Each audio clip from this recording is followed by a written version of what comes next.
2 nights before the family reunion I had spent 3 years planning, my son sent a message that shattered everything. "Mom, please don't take it personal. You're not invited." I had paid for every cabin, every meal, every memory we were supposed to share, and suddenly I was the outsider. That night I didn't cry. I froze. Because when your own child erases you from the family you built, there's no word for that kind of silence. I still remember the glow of that message lighting up my kitchen like a warning flare. My phone buzzed once, soft and sharp, right after I'd finished labeling the last picnic basket for the reunion. I thought it was Nathan, my son, confirming the van rental or maybe asking what snacks the kids preferred. But when I opened it, my whole body went cold. "Mom, please don't take it personal. You're not invited." That was it. No explanation, no apology. Just those words hanging between us like a locked door. A second message followed. "It's just easier this way. Tanya thinks it might get too crowded. You've done enough already." Easier. Crowded. Done enough. I stared at those words until the screen dimmed and my reflection replaced the text. A tired woman with silver hair and trembling lips. The kitchen clock ticked loud enough to fill the silence. I sat at the table, surrounded by the evidence of my excitement. Ribbons, paper plates, family name tags, and a cooler half filled with lemonade bottles. For 3 years I had saved and planned this reunion. After James passed, I thought maybe bringing everyone together again would fill the empty spaces he left behind. He always said family was the glue of life. I wanted to prove him right, even without him here. I had booked cabins by the lake, arranged for a bonfire night, even planned a little memory wall where everyone could hang an old family photo. Every detail was crafted with love, and now I was being told love wasn't needed. I didn't cry at first.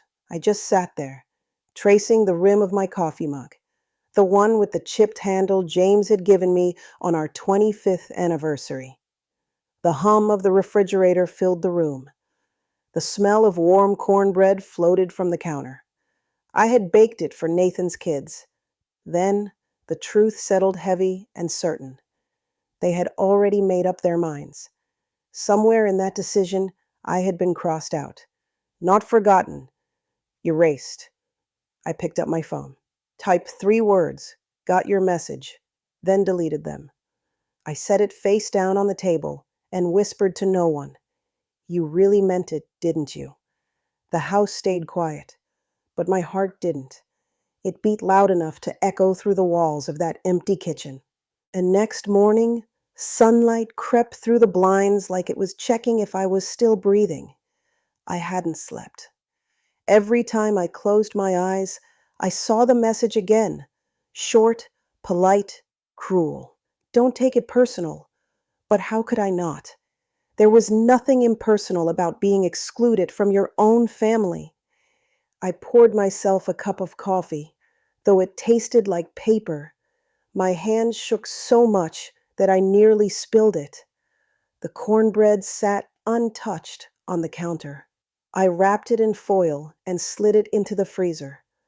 Maybe the neighbors' kids would eat it one day. Mine certainly wouldn't. As I moved through the house, everything reminded me of that reunion. The printed name cards on the dining table, the matching t-shirts folded neatly in a basket, the cooler of sodas waiting in the garage. Every object was a piece of a dream that no longer existed. When James was alive, we used to talk about gatherings like this. He'd always say, "One day, we'll see the grandkids running through the grass by the lake." I had promised him that day would come. I even picked the same lake where we first met, back in 1978, at a church picnic. He'd spilled lemonade on my shoes and laughed until I did too. That was the start of 40 years of laughter, struggle, and stubborn love. When he passed, I thought the best way to honor him was to bring everyone together in that same spot, to remind them of where our story began. I saved every extra dollar I could. I skipped lunches, stopped buying little things I didn't need, and even sold my old sewing machine. Every bit went into what I called the reunion fund, and I didn't mind any of it. Every small sacrifice was a promise. To James, to our family, to myself, that love was still worth the effort. But love, it seems, doesn't always mean belonging. Somewhere along the way, Tanya started making decisions for everyone. She called it organization, but I could feel the distance in her tone each time she said we. We're thinking of changing the menu. We've decided to stay fewer nights. We think it might be better if you handle the payments, Marilyn. Always we, never you. At first, I ignored it. I told myself she was just trying to help, but help doesn't feel like being managed. And now the truth was clear. Help had turned into replacement. I sat at the kitchen window, looking out at the oak tree James planted the year Nathan was born. The wind barely moved the branches that morning, but I could feel something inside me shifting, a quiet realization settling deep.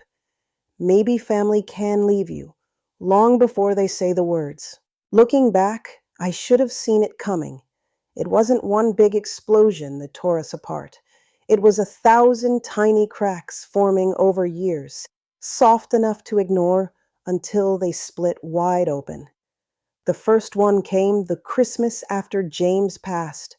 I hosted dinner, just like always, and Tanya showed up an hour late, carrying her own casserole. She smiled when she walked in, but her eyes went straight to the table. "Oh, you use the floral plates," she said. "We usually go with plain white for holidays." I laughed it off back then. I told her, "These belong to my mother, dear." She smiled tighter and said, "Well, times change." Then it became birthdays. I used to bake Nathan's favorite lemon cake every year. The year after their wedding, Tanya said she'd handle dessert. I showed up with the cake anyway, because mothers can't stop being mothers. But when I walked in, there was already a store-bought cake on the table. Chocolate, Tanya's favorite, not his. Nathan laughed awkwardly, hugged me, and said, "You didn't have to, Mom." That was the first time the word mom didn't sound sweet. Little by little, the invitations came later, the visits got shorter, and the calls turned into quick check-ins about bills or favors. Once, Nathan asked if I could watch the kids for a weekend. I said yes immediately. Of course I did. But when Tanya dropped them off, she handed me a printed list, strict feeding schedules, screen time limits, even a section labeled emotional boundaries. Emotional boundaries for a grandmother? I told myself she was just being careful. But careful doesn't feel like control. The truth is, I saw it happening. I just didn't want to admit it. Because if I did, then I'd have to face the possibility that I was losing my son. Not to death like James, but to distance. And somehow that felt worse. When I started planning the reunion, I thought maybe it could mend everything. A few days together by the lake, no distractions, just laughter, stories, and maybe a little forgiveness. I imagined Tanya helping me with the decorations, Nathan grilling burgers, the kids playing tag under the oak trees. I thought maybe they'd see me again, not as an obligation, but as home. But instead, every step of planning seemed to push me further out. Tanya changed the menus I sent. She said my color palette was too old-fashioned. She even added her mother's name to the guest list before confirming mine. Still, I smiled. I told her it was fine. I thought peace was something you earned by keeping quiet. Now I realize silence isn't peace. It's surrender. The signs were always there. I just chose to look past them, because that's what mothers do. We keep hoping, even when hope hurts. That morning, as I watched the light fade from the kitchen window, I realized the reunion was never meant to bring us together. It was just another way to remind me I no longer belonged. It was a Thursday evening when I finally saw the truth printed in plain sight. I had opened my email to check on the catering invoice and found a thread forwarded from the event planner. The subject line read, "Updated guest list. Final confirmation." I scrolled through the names. 21 people were attending the reunion. Cousins, grandkids, friends of Nathan's, even Tanya's parents and her younger sister's family. But not me, not Mom. I stared at the list so long my eyes burned. At first, I thought maybe I had missed my own name. I zoomed in, checked twice, even searched the document for Marilyn. Nothing. There it was, the proof. I wasn't just left out emotionally. I was erased administratively. I remember whispering to myself, maybe it's a mistake, but my chest already knew better. The heart always knows before the mind catches up. I called Nathan. He didn't pick up. Then I tried again. Still nothing. After the third attempt, I left a message. Calm, polite, the kind of voice mothers use when they're breaking quietly inside. Hey, sweetheart. I just got the final email from the planner. I didn't see my name on the guest list. Maybe there's been some kind of mix-up. Just call me when you can, all right? He never called back. 2 hours later, my phone buzzed. It was a text from Tanya. "Hi, Marilyn. Sorry for the confusion. We finalized things last minute. The cabins got overbooked, so we had to downsize. It's just easier this way. We'll make it up to you soon." Easier, again. Always easier. As if I were the problem that needed simplifying. I read that message 5 times, each word sharper than the one before. Overbooked. Downsize. Easier. The kind of excuses that sound harmless until they carve into you. I wanted to reply, I paid for those cabins, but I didn't because I realized something in that moment. They didn't forget me. They planned around me. I closed my laptop slowly, like it might shatter if I moved too fast. I walked to my living room, where the walls still held family photos. James smiling with Nathan on his shoulders. The grandkids in matching pajamas one Christmas. My hands trembled as I traced each frame. When did I stop being part of these pictures? The truth felt heavier than any loss I had known. Because this wasn't about space in a cabin. It was about space in their hearts. That night, I didn't eat. I just sat in the dark, listening to the old clock tick on the wall. For years, that sound comforted me. But now it only reminded me that time had moved on, and they had too. Morning light spilled across the kitchen table, soft and golden, touching every item I had once prepared for the reunion. The picnic napkins still folded, the coolers stacked neatly by the door, the framed photo of James smiling at his old fishing hat. It was as if the house itself was waiting for something that would never happen. I sat there for a long time, not moving, not crying. I kept thinking about all the small choices that had led to this moment. Every dollar I had saved, every plan I had made, every hope I had carried. It was supposed to be the one weekend where we felt like a family again. Instead, it had become proof that I was no longer part of theirs. I opened my old laptop. The screen flickered, and the familiar blue folder appeared on the desktop. I had named it Family Reunion Fund. Inside were receipts, invoices, and transfers. I clicked through each one, reading every confirmation email. My name was on every booking.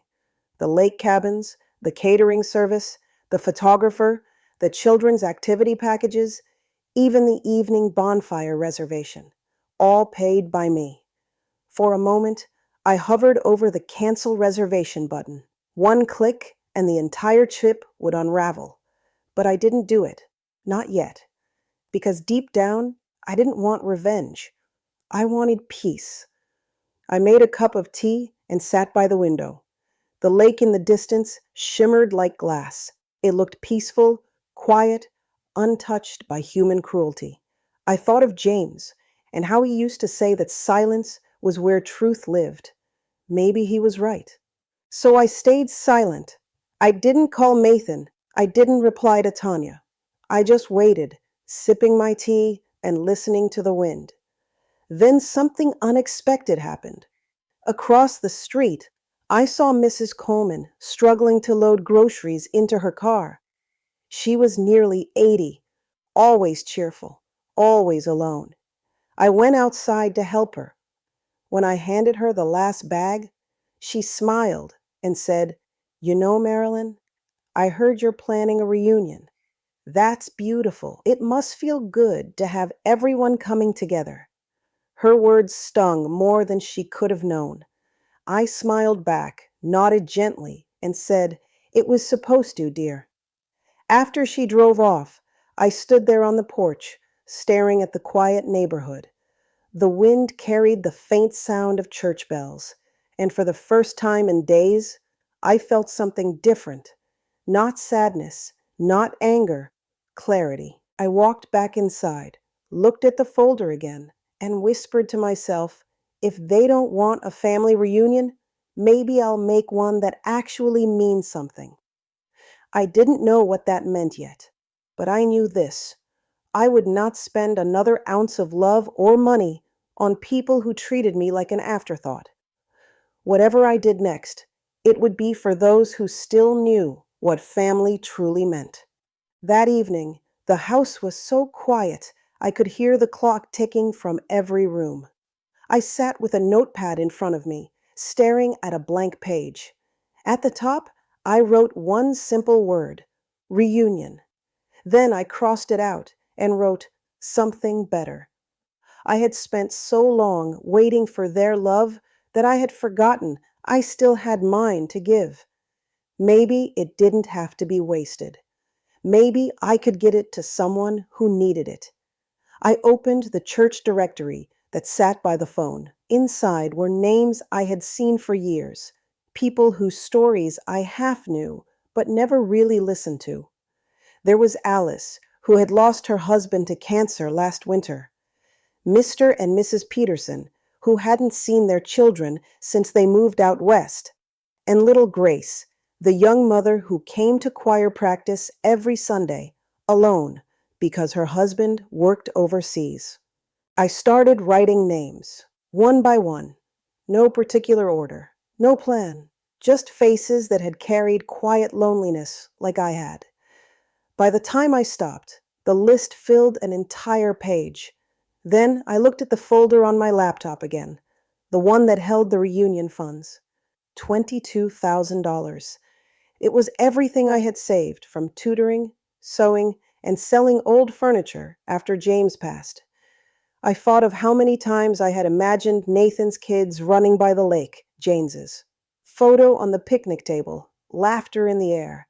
I had built that dream for them, but maybe that dream could still live, just in a different way. The next day, I called the event planner. Her name was Celeste, a sweet young woman who always sounded cheerful. "Hi, Celeste. This is Marilyn Monroe," I said softly. "I need to make some changes to our booking." She paused. "Of course, Mrs. Monroe. Are you adding more guests?" "No," I said. "I'm replacing them." She hesitated for a moment. "Replacing?" "Yes. Same date, same cabins, same food, but a new guest list." There was a quiet laugh in her voice when she said, "That's certainly different. I'll need new names. I'll send them tonight." After we hung up, I opened the notebook and began copying my list into an email. Alice, the Petersons, Grace, a few others from the community center. Each one of them would get a letter in the mail by the end of the week. It wouldn't be a grand invitation, just a simple message. "You are not forgotten. You are family. Join me by the lake this summer." When I sealed the envelopes, I felt something I hadn't felt in weeks. Calm. Not the kind that hides pain, but the kind that replaces it. That night, I whispered toward the framed photo of James. You were right, love. Family isn't about who you raise. It's about who stands beside you when everyone else walks away. The post office lady looked at me funny when I walked in with a stack of cream-colored envelopes tied with string. You throwing a party, Miss Marilyn? She asked with a grin. I smiled back, a little nervous but certain. Something like that, I said. I slid the envelopes across the counter. Each one carried a piece of my heart, sealed with care and hope. As she stamped them, I whispered a small prayer that every letter would find a soul ready to be seen. Walking back home, the late afternoon air felt softer than it had in weeks. The world didn't feel heavy anymore. It felt expectant, like something good was finally coming. 3 days later, the calls began. Alice was the first. Her voice cracked before she even said hello. Are you serious? She asked. You really want me to come? Yes, I said. Bring your sun hat and your favorite stories. We'll make new ones. Then came the Petersons. Mr. Peterson said, we haven't been to that lake in years. Our son used to fish there. His wife added softly, he doesn't call anymore. Maybe it'll feel like we're visiting him. Grace cried openly. She said she hadn't left town since her baby was born. She didn't know how to thank me. I told her she didn't have to. Every voice carried the same disbelief, as if kindness was something too rare to be trusted. I understood that feeling. I had lived it. I spent the next few weeks reworking the reunion plans. The same cabins, the same food, the same bonfire. Only this time, there would be no tension, no forced smiles, no careful pretending. Just real people, each carrying their own cracks and quiet grief. The local newspaper even called when they heard about it through the church board. A reunion for strangers, they called it. An act of community love. I didn't correct them. They weren't strangers anymore. Not to me. On the morning of the trip, I woke before sunrise. The sky outside was streaked with lavender and gold, the same colors James loved when we used to sit by the porch, watching the day begin. I placed his framed photo in my bag, right beside the lavender candle that had once been meant for the old reunion. As I locked the front door, I felt no anger, no bitterness, only peace. I left behind the house full of unused picnic gear, the name cards that would never be read, and the dreams that had broken. Ahead of me waited something new, something that wasn't built on obligation, but on choice. When I reached the lake, Celeste, the planner, was already there. She waved from the dock and smiled. You did something beautiful, Mrs. Monroe, she said. These people look like they've been waiting their whole lives for this weekend. I looked around at the guests arriving one by one, their eyes full of surprise and warmth. For the first time in years, I felt like I was finally arriving too. Eve. She wore a bright scarf that fluttered behind her as she walked, her eyes wide with disbelief. It's even prettier than I imagined, she said. Behind her came the Petersons, holding hands, moving slow but steady. Grace arrived last, carrying her baby and looking nervous until she saw my face. Then she smiled, the kind that reaches the eyes. I welcomed each of them with a hug. No scripts, no rehearsed greetings, just warmth. The kind of warmth I used to give my own family. We spent the first night sitting around the fire. Celeste had arranged everything perfectly, even the little details I had dreamed of before. The picnic tables were lined with fairy lights. The old record player played soft jazz, and on the center table sat a small framed photo of James, his easy grin catching the light of the fire. At first, conversation was gentle, almost shy, but slowly, like embers catching flame, the stories began. Alice talked about her husband, how he used to write her love notes and hide them inside recipe books. The Petersons told us about their son, the one who used to fish on this same lake before life pulled him too far away. Grace spoke about raising her baby alone, and the nights she sang lullabies just to drown out the silence. When it was my turn, I hesitated. The flames danced in James's photo, and for a moment I thought I saw him nod. I told them about Nathan's message, about the reunion that never was, and about how love sometimes grows quieter, but never disappears. No one judged me, no one pitied me, they just listened. By the time the fire had burned low, laughter had replaced the awkward silence. Alice was telling jokes. Grace was dancing barefoot with her baby in her arms. Mr. Peterson poured hot cocoa for everyone and said, "This feels more like family than anything I've had in years." I smiled at that, because it was true. Later that night, when everyone had gone to their cabins, I sat alone by the water. The moon shimmered across the lake, soft and silver, and I whispered to James, "We did it, love. We brought them home." The wind moved through the trees like a sigh, gentle and approving. I realized then that what I had built was more than a weekend getaway. It was healing, stitched together from the broken pieces of people who still had love left to give. I thought of Nathan for a brief moment. I wondered if he felt anything that night. A twinge, a whisper, a knowing. I didn't wish him pain. I just hoped he would learn what love really looked like. The reunion ended on a Sunday morning. The air was crisp, the lake still, and the cabins echoed with the kind of peace that lingers after shared laughter. We hugged, promised to stay in touch, and nobody rushed to leave. For once, I felt that goodbyes didn't hurt. They simply meant something beautiful had happened. 2 days later, I was back home, unpacking the last of my clothes, when the phone rang. It was Pastor Lewis from church. He sounded cheerful. "Marilyn, have you seen today's paper? There's a story about your weekend at the lake. They wrote about the reunion of kindness. It's on the front page of the community section." I laughed softly. "Oh, Pastor, I didn't expect that." He chuckled. "Well, it's a reminder that love doesn't retire, my dear." After the call, I picked up the newspaper from my porch. There it was, a full photo of me, surrounded by my guests, smiling beneath the string lights by the lake. The headline read, "Local Woman Turns Family Trip into Healing Retreat for Strangers." I didn't realize until later that the story had been shared online, spreading further than our small town.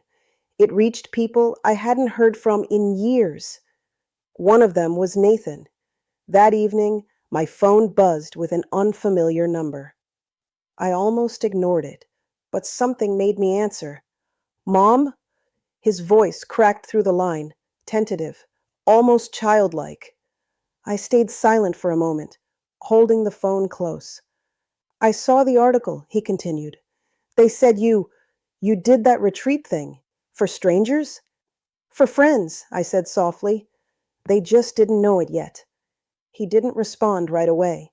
I could hear voices in the background, probably the kids. Then, quietly, "I didn't know you were planning something like that." I smiled faintly. "You didn't ask." He sighed. "Mom, Tanya and I, we didn't mean to hurt you." "Yes, you did," I said, my voice calm, steady. "But maybe you didn't mean to understand how much." Silence followed. Then he said, "The kids saw your picture in the paper. They said you looked happy. Olivia asked if she could visit you soon." My throat tightened. "She can, Nathan. My door's always open for love." He exhaled. "I'm sorry, Mom. I really am." "I know," I said. "I hope you find what you were looking for." When we hung up, I didn't feel triumph or revenge, just peace. Later that night, I folded the newspaper and tucked it beside James's photo on the mantel. I whispered, Looks like we made the news, darling. And in that quiet living room, surrounded by the soft ticking of the clock, I realized forgiveness doesn't always need a handshake. Sometimes it just needs a heart that's done hurting. Weeks passed, and the story about the lake reunion kept traveling further than I ever imagined. People from neighboring towns started sending letters, some handwritten, some typed, all filled with words like thank you, hope, and I thought I was the only one. I kept every single one in a shoebox beside my armchair. But one letter stood out. It came from a local school principal named Mrs. Green. She wrote, "We have students who lost parents and live with grandparents. They often feel invisible. Would you ever consider visiting, maybe speaking to them about what you did?" At first, I laughed at the thought. What could an old woman like me possibly say to a room full of children? Yet something inside me nudged me forward. Maybe James would have wanted that. Maybe this was how our story was supposed to grow. So the next week, I went. The classroom was small and bright, walls covered with colorful drawings and paper stars. The children sat cross-legged on the carpet, eyes wide, waiting. I told them about the lake, about friendship and kindness, about finding family even when life forgets to give you one. I didn't talk about the betrayal. They didn't need that part. I just told them that love is something you build, not something you're handed. When I finished, one small boy raised his hand. "Did you make new friends there?" he asked. I smiled. "Yes, sweetheart, I made 6. He grinned. "Then maybe you can make 7. The whole room laughed, and I laughed with them. That night, I sat on my porch watching the sunset, the same soft light James used to love. I thought about that boy's words. 7. Maybe that was the start of something new. The next morning, I called Mrs. Green again. "If it's all right," I said, "I'd like to do more. Maybe set up a small program for the kids, something by the lake. A day where they can paint, play, and feel seen." Within a month, the plan became real. We called it the Monroe Retreat in memory of James. The community offered help, the church donated supplies, and the lake became alive with children's laughter again. Every summer since then, we gather there. The Petersons come to volunteer, Grace brings her little one to sing songs, Alice handles the picnic tables, and I tell the children stories. Sometimes Nathan visits quietly, sitting in the back with his kids, watching without words. He doesn't need to say anything. The distance between us has softened, not fully healed, but no longer sharp.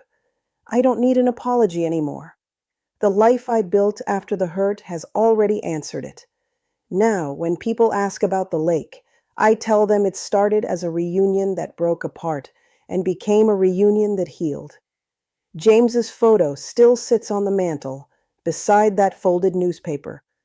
Each time I pass it, I whisper, "We found our family after all, love." It just looked a little different than we planned. The wind moves through the curtains like a soft breath, and I smile, because sometimes the family you lose is only the path to the family you're meant to find.